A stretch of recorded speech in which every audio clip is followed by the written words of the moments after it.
Is the Porsche 944 just an old car, or is it a ticking time bomb of appreciating value? For years, this often overlooked Porsche has sat in the shadows, but today we're diving deep into the market trends and historical significance to uncover if now is the moment to buy before prices skyrocket. Welcome back to Porschify, where we uncover the hidden gems of the automotive world. Today, we're shining the spotlight on the Porsche 944, the underdog that's starting to bark loud in the classic car scene. If you're a Porsche enthusiast, you know the 911 gets all the glory, but let's talk about why the 944 deserves your attention right now.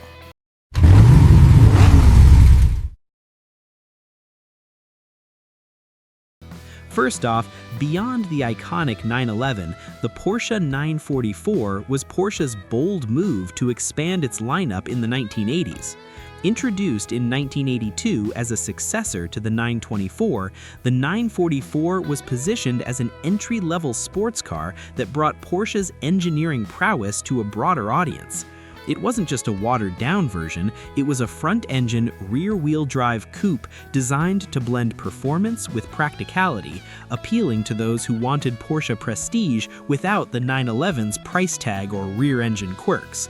With its sleek lines and balanced handling, it carved out its own niche in the lineup, often seen as the affordable Porsche that still delivered thrills. Taking a glimpse back, the 944's initial reception was mixed but ultimately positive. Launched during a time when Porsche was facing financial pressures, it quickly became a sales hit. In its first year, it accounted for over 51% of Porsche's total production, proving its market appeal. Critics praised its refined driving dynamics and build quality, a step up from the 924's Volkswagen roots. It was marketed as a grand tourer with sports car credentials, positioned between the budget-friendly 924 and the premium 911. However, some purists dismissed it as not a real Porsche because of its front-engine layout and water-cooled engine, a debate that lingers even today. But here's the question at hand. Is the 944 truly a future classic, and why does that matter now? With over 163,000 units produced until 1991, it's not the rarest bird, but its blend of 80s style, performance, and increasing scarcity in good condition is turning heads. As air-cooled Porsches skyrocket in value, the 944 represents an accessible entry into the classic Porsche world. And with market trends showing appreciation, especially for well-maintained examples, now might be the time to snag one before it becomes unattainable. Stick around as we break it down. Let's get into what makes the 944 tick, starting with its timeless lines. The 944's styling was ahead of its time, evolving from the 924's wedge shape into something more muscular and aerodynamic. With pop-up headlights, flared fenders, and a low-slung profile, it screamed 80s cool but aged gracefully. Designers like Harm Lagai refined the look to give it a distinctive Porsche family resemblance, blending functionality with flair. Even today, it turns heads at car shows, proving that good design doesn't fade. But the real magic is in its balanced brilliance. The 944 featured a transaxle layout, engine up front, transmission at the rear, which achieved a near-perfect 50-50 weight distribution. This setup, inherited from the 924 but refined, delivered surprisingly sharp handling. It corners like it's on rails, with minimal body roll and excellent feedback through the steering. Unlike the tail-happy 911, the 944 is forgiving yet engaging, making it a joy for both track days and weekend cruises. Porsche's engineering ensured it punched above its weight, often out-handling more powerful contemporaries. Now, engine evolution. The 944 started with a 2.5-liter inline-4, producing around 150 horsepower in base models, smooth and torquey for its era. But things got exciting with variants. The N44S in 1987 bumped it to a 16-valve head for 190 horsepower, improving rev happiness.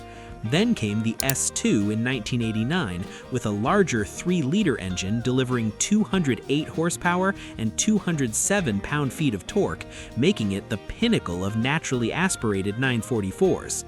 And don't forget the turbo. Introduced in 1985, it cranked out 217 horsepower initially, evolving to 250 horsepower in the Turbo S by 1988. With a 0 to 60 in under 6 seconds and a top speed over 150 miles per hour, it was a beast that could embarrass pricier cars. These engines weren't just powerful, they were durable when maintained, with the turbo's KKK unit adding that addictive whoosh. Whether you're carving canyons or commuting, the 944's dynamics make it more than just a pretty face. It's a driver's car through and through. Fast forward to 2025, and the current climate for the 944 market is heating up. Values have been on a steady climb, with average prices around $13,000 for decent examples, but low-mileage gems fetching $40,000 to $60,000. Trends show consistent growth, particularly for turbo and S2 models, as collectors seek alternatives to overpriced 911s. While some reports suggest a slight cooling in 2025 compared to the 2020 peak, overall the 944 is appreciating, with high-performance variants leading the charge.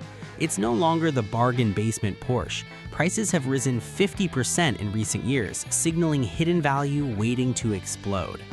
For the sweet spot purchase, aim for a budget of $10,000 to $20,000. This gets you into solid driver quality cars like late 80s base models or higher mileage S2s.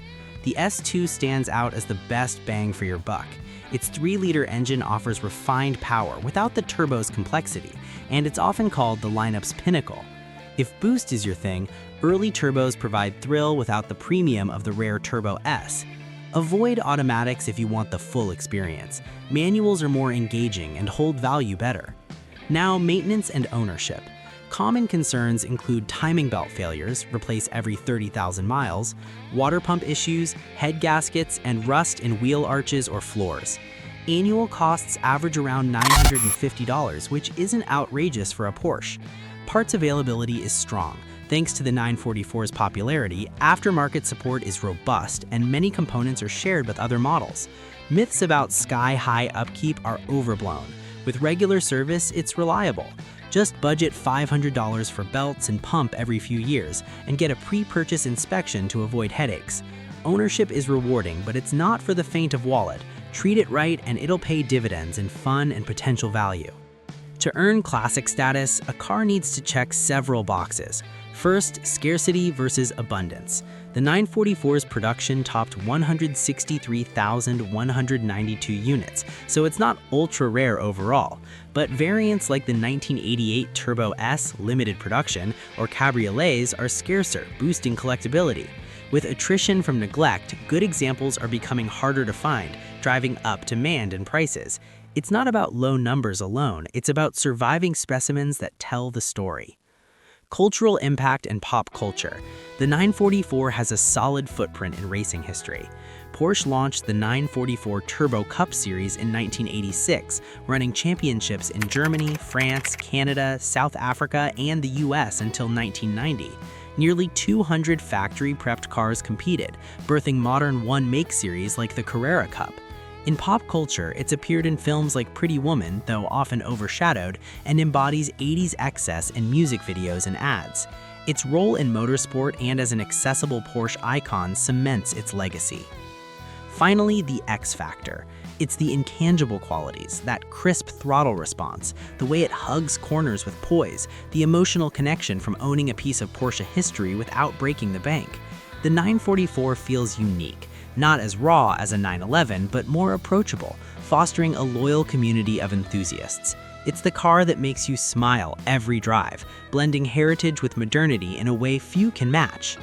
Summing up the case for classic status, the 944 checks the boxes with its innovative design, strong performance evolution, rising market values, and cultural ties. As an underappreciated gem, it's poised to join the ranks of legends like the 911's air-cooled siblings. Its balance, reliability, and fun factor make a compelling argument. It's not just a car, it's a future icon. Potential roadblocks? Lingering purist snobbery could slow widespread recognition, and maintenance neglect has claimed many, reducing the pool of pristine examples. Economic dips might temper short-term gains, but long-term, the trajectory is up. Your next move? If you're in the market, buy now, especially an S2 or turbo in good condition. Hold if you own one, values are climbing, or just appreciate from afar by joining a club or attending shows. The 944 isn't just appreciating in value, it's appreciating in hearts. What do you think? Classic or not? Drop a comment below.